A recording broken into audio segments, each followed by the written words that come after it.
Genesis 33. Jacob meets Esau. Jacob looked up, and there was Esau, coming with his 400 men. So he divided the children among Leah, Rachel, and the 2 female servants. He put the female servants and their children in front, Leah and her children next, and Rachel and Joseph in the rear. He himself went on ahead and bowed down to the ground 7 times as he approached his brother. But Esau ran to meet Jacob and embraced him. He threw his arms around his neck and kissed him. They wept. Then Esau looked up and saw the women and children. "Who are these with you?" he asked. Jacob answered, "They are the children God has graciously given your servant."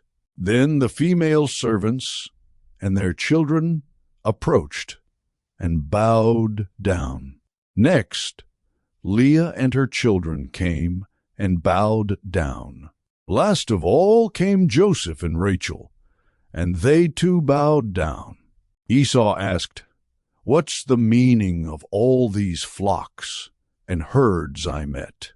"To find favor in your eyes, my lord," he said. But Esau said, "I already have plenty, my brother. Keep what you have for yourself."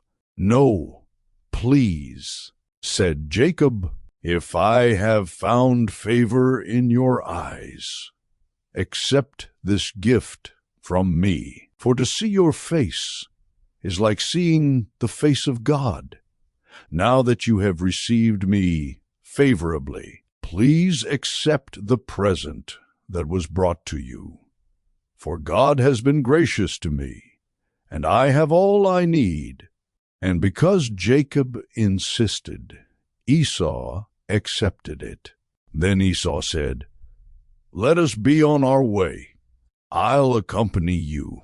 But Jacob said to him, "My Lord knows that the children are tender, and that I must care for the ewes and cows that are nursing their young. If they are driven hard just one day, all the animals will die.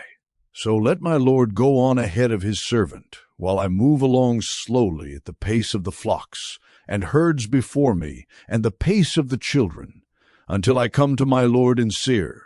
Esau said, "Then let me leave some of my men with you."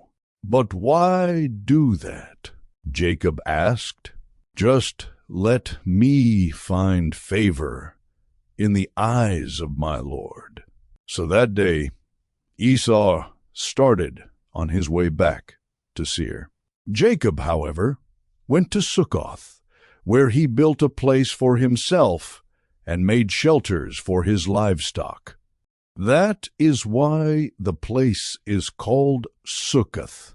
After Jacob came from Paddan Aram, he arrived safely at the city of Shechem in Canaan, and camped within sight of the city.